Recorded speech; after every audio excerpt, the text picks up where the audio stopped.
fazia com que aquele sofrimento tivesse proporções assim muito maiores do que só o sofrimento humano. Havia uma carga ali, ele estava espiando os nossos pecados. Uma carga mesmo, assim, um peso, que fazia com que aquele sofrimento se tornasse um sofrimento assim muito maior, impensável. Impensável. Né? Depois, vendo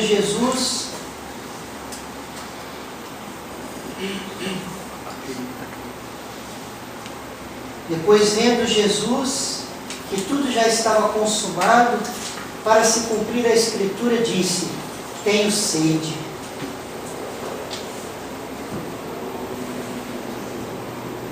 Tenho sede.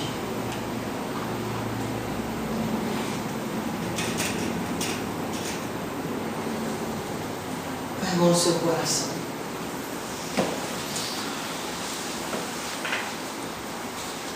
Feche os seus olhos. Jesus tinha sede de nos salvar.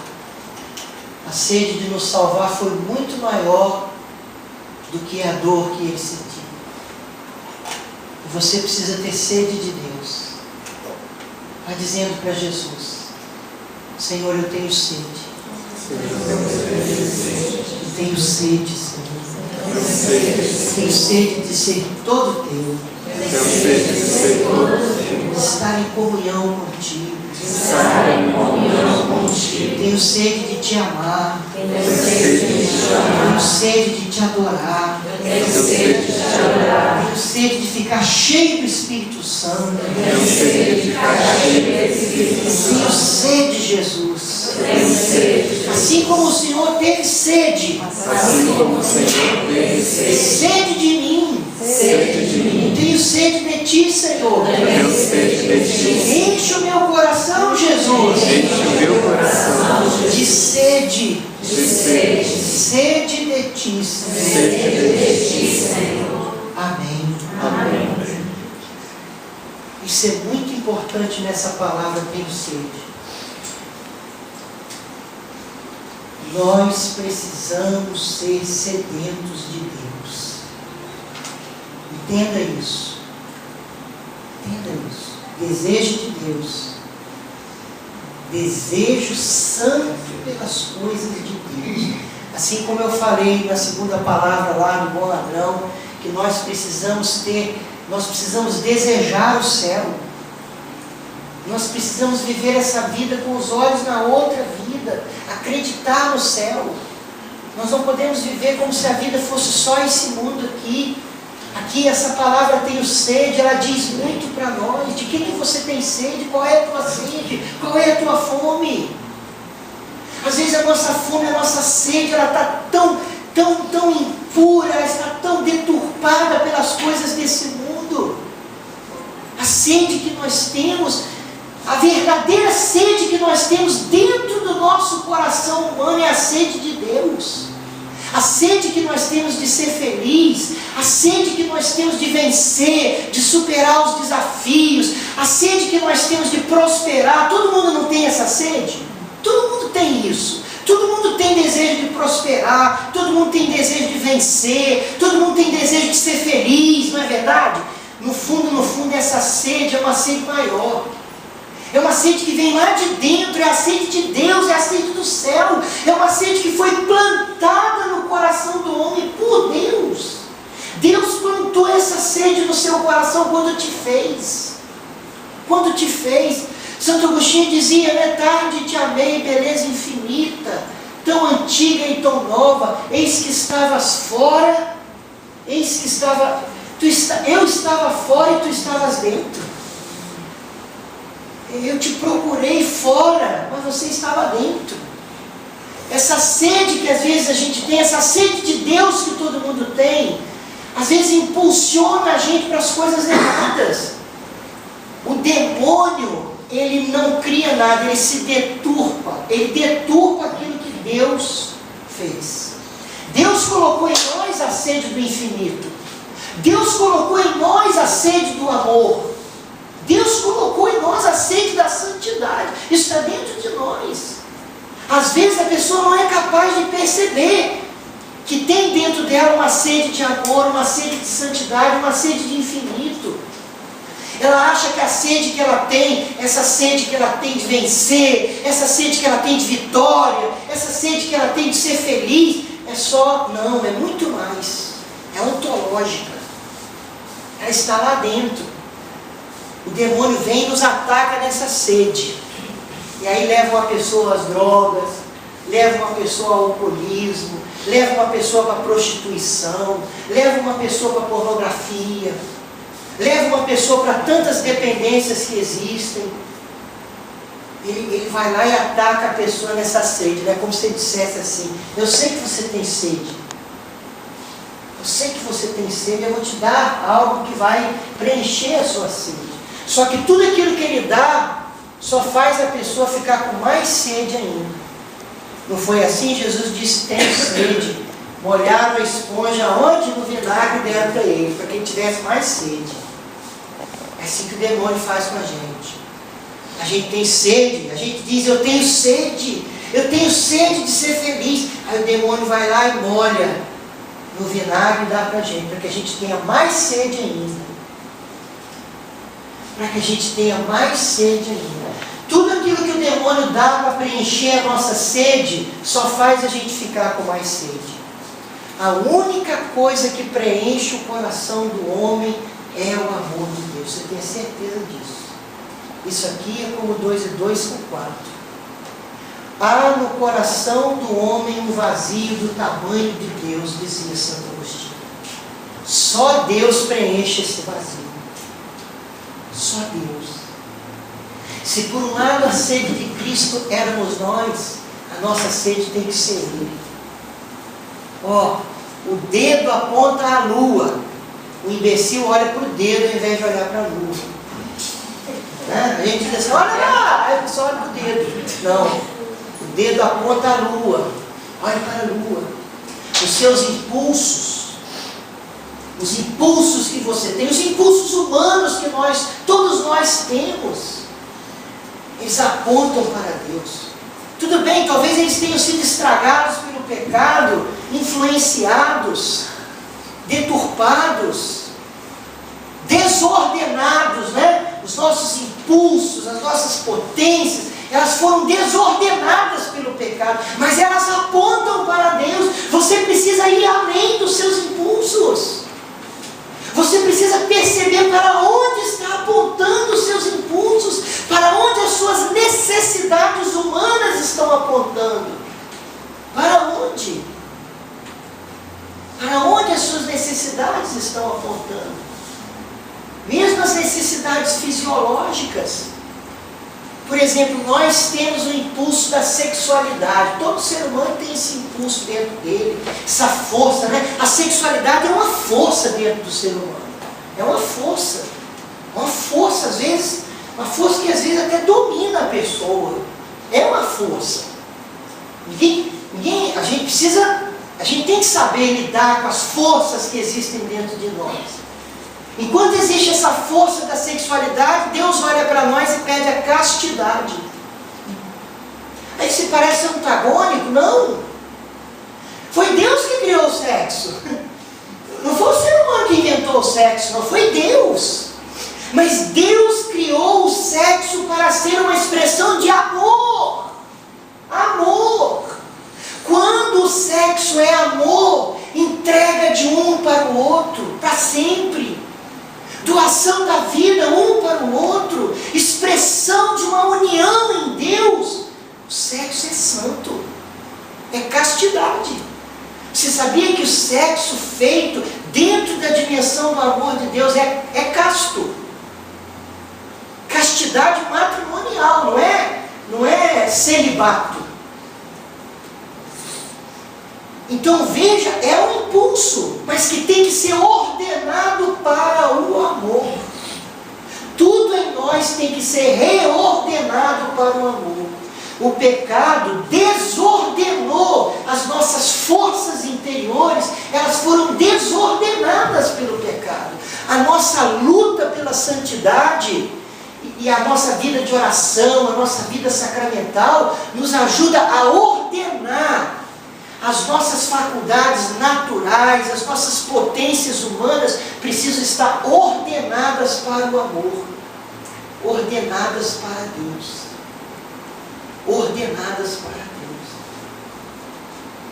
Tudo precisa estar ordenado para Deus. Tenho sede.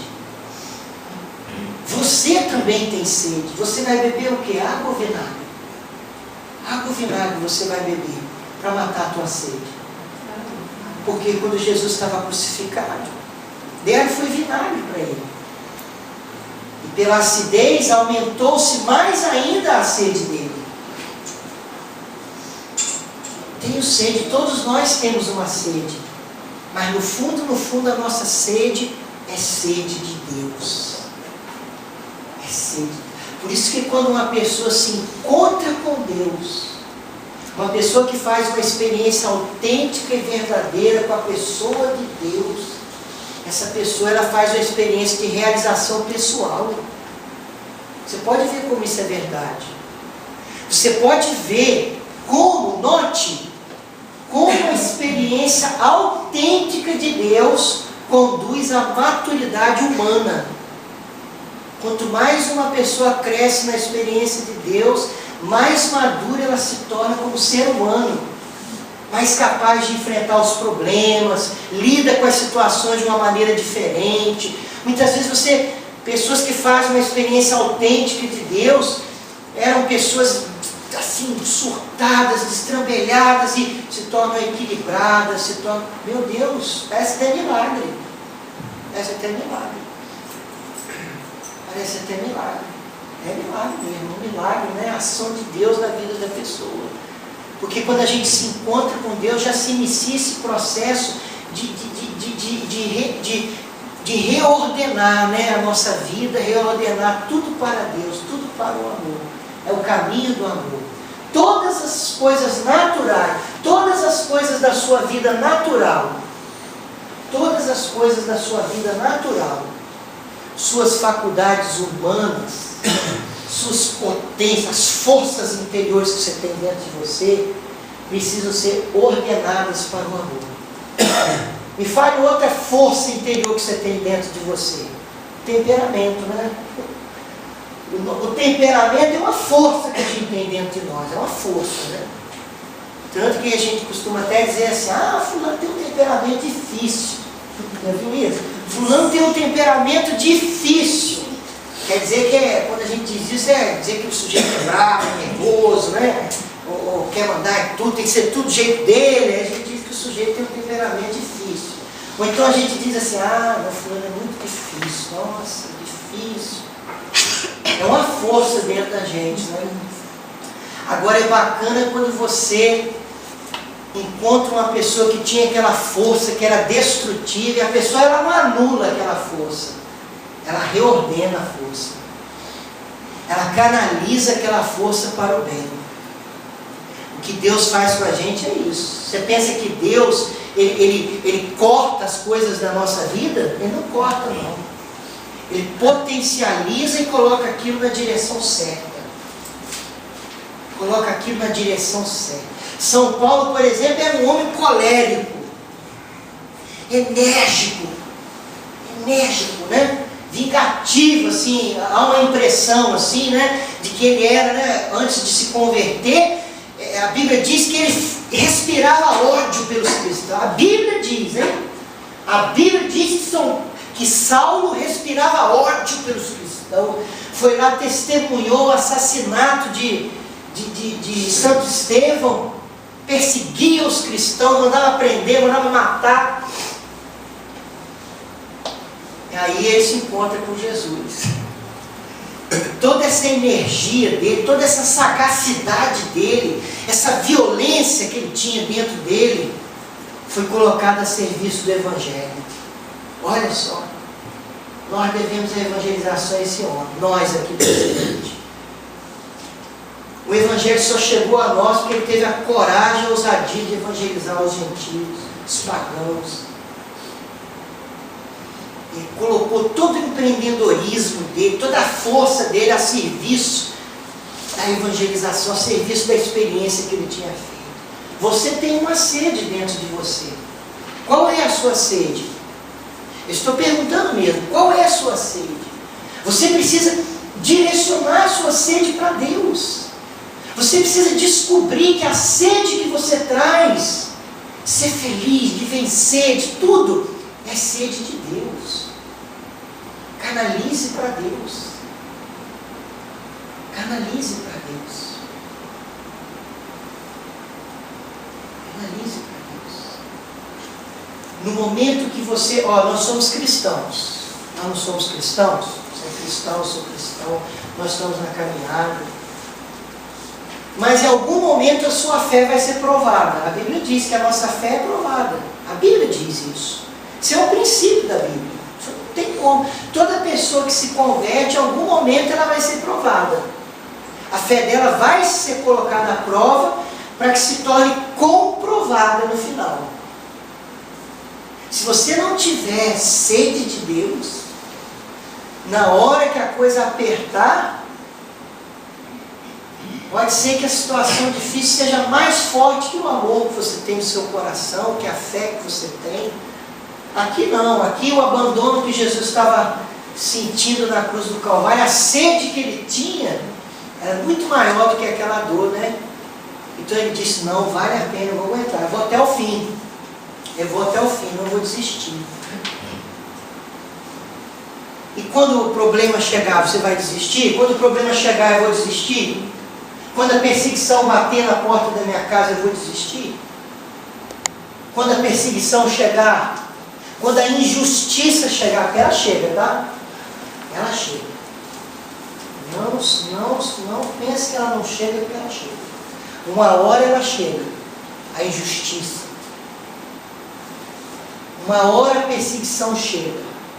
Uma hora a tribulação parece que brota do chão do nada. Você está olhando aqui, você olha para lá, quando você olha tem um troço na sua frente. Você não sabe nem de onde veio. Uma hora chega. A tribulação, o sofrimento, coisas que às vezes a gente nem esperava nunca passar na vida, chega. E aí? Aí você vai abandonar o barco. Você vai abandonar a fé? Você vai mudar de igreja? Você vai mudar de igreja? Vai dizer assim, não, lá na minha igreja eles me acolheram, então, lá não sei em tal lugar me acolheram, porque assim que as pessoas fazem, né? Elas vão mudando, né? A gente tem que ser firme. A gente não pode ser Simão, a gente tem que ser Pedro. Simão significa caniço agitado pelo vento. Simão era caniço agitado pelo vento, onde o vento soprava inconstante. De repente Jesus disse, tu és Pedro, rocha, firme. Nós temos que ser firmes, nós temos que estar enraizados em Jesus Cristo. Enraizados, cientes da sede que nós temos dele, de que nós não podemos ser felizes sem ele.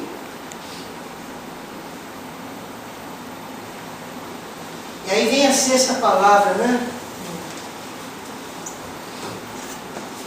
João 19, 29. Estava ali um vaso cheio de vinagre. Embeberam de vinagre uma esponja e fixando num caniço de sopo, lhe chegaram à boca. Quando, pois, Jesus tomou o vinagre, disse, está consumado. Está consumado. E aí a sétima palavra. Então Jesus clamou em alta voz, Pai, em tuas mãos eu entrego o meu espírito. E dito isto, expirou. Pai, em tuas mãos eu entrego o meu espírito. Primeiro ele diz, está consumado. Quer dizer, cumpri a minha missão. Fui até o final. Consegui, venci o pecado por eles. Eu os comprei com o meu sangue, com a minha morte. Obedeci o Pai. Combati o bom combate. Cheguei ao final.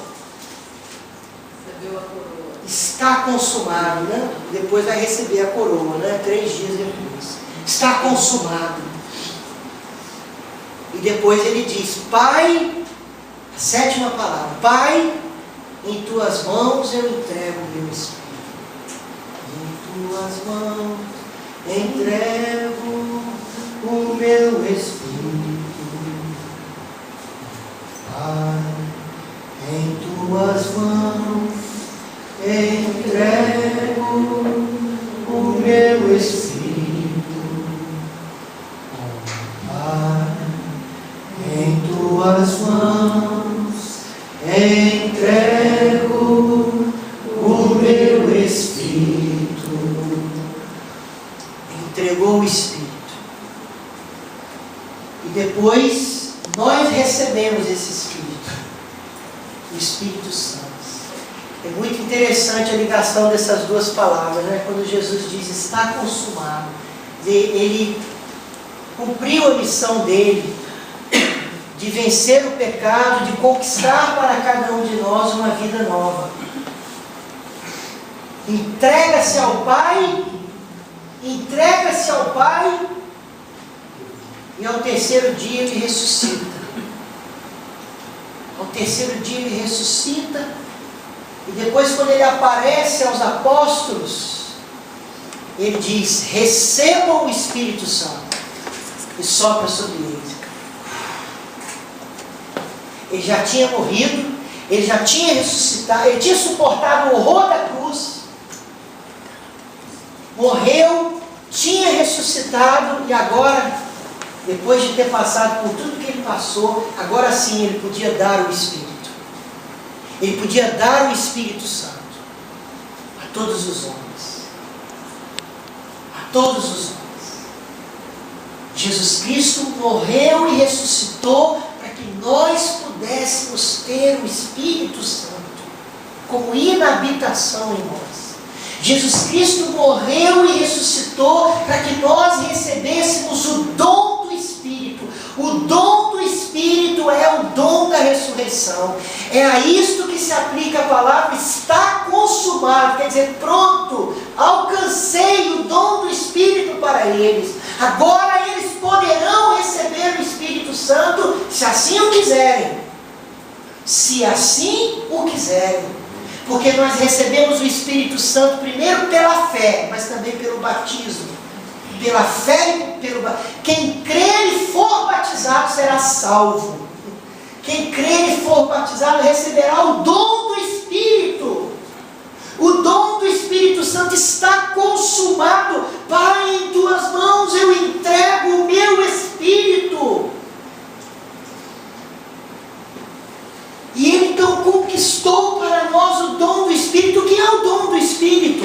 Você tem aí a sua vida humana natural, é chamada vida natural.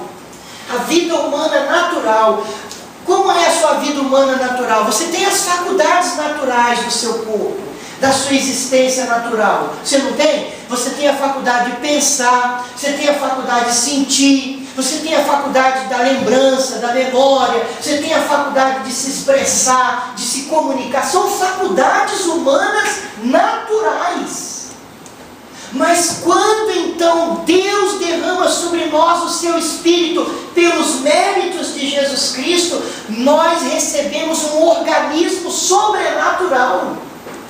Quer dizer, os dons do Espírito Santo, as faculdades sobrenaturais, não naturais, as faculdades sobrenaturais, elas agora podem penetrar as nossas faculdades naturais. E aí o homem pode receber um novo pensar, um novo sentir, um novo viver, um novo agir. É isso que Deus nos dá. Quando nós recebemos o Espírito Santo e nos abrimos ao Espírito Santo, o Senhor nos dá um novo pensar, um novo sentir, um novo viver, A potência do Espírito Santo, a força do Espírito Santo, o amor do Espírito Santo, a energia do Espírito Santo, ela passa a penetrar a nossa vida, penetrar os nossos pensamentos, penetrar os nossos sentimentos, penetrar o nosso viver, e o ser humano então pode viver uma vida nova, uma vida pelo poder do Espírito Santo. Está consumado. Jesus conquistou isso para nós. Jesus adquiriu para mim e para você o dom do Espírito Santo pela sua morte e ressurreição. Ele adquiriu. Olha para o seu irmão que está do seu lado, diga assim: você é templo do Espírito Santo. Diz isso para ele. Diga para ele assim: o Espírito Santo está em você de modo permanente. É o dom do Espírito. Gente, olha aqui, Jesus adquiriu isso para você, adquiriu isso para mim. Você pode viver pelo poder do Espírito Santo. Olha só, São Serafim de Sarov, o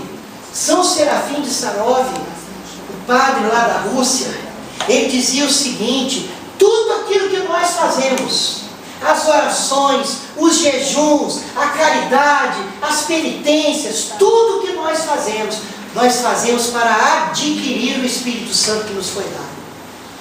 Tudo são meios.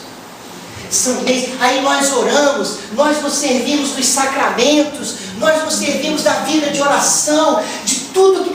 São modos que nós temos de nos abrir ao Espírito Santo que nos foi dado. Todo o desafio nosso é o desafio de nos abrir aquilo que Jesus conquistou para nós. Nos abrir.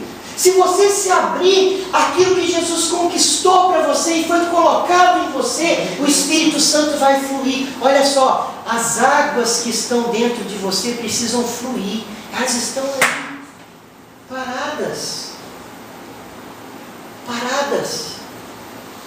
Elas estão aí paradas. Elas precisam fluir de dentro para fora e tomar a sua vida, permear seus pensamentos, seus sentimentos, fazendo de você uma pessoa nova mesmo. Uma pessoa nova. Mas para isso você precisa se abrir ao Espírito Santo. Pai, está consumado. Pai, em tuas mãos eu entrego meu Espírito. E esse Espírito foi derramado sobre nós. O Espírito de Jesus, o Espírito Santo, foi derramado sobre nós, sobre toda a igreja. Eu não entendi a frase. Jesus morreu para nos salvar.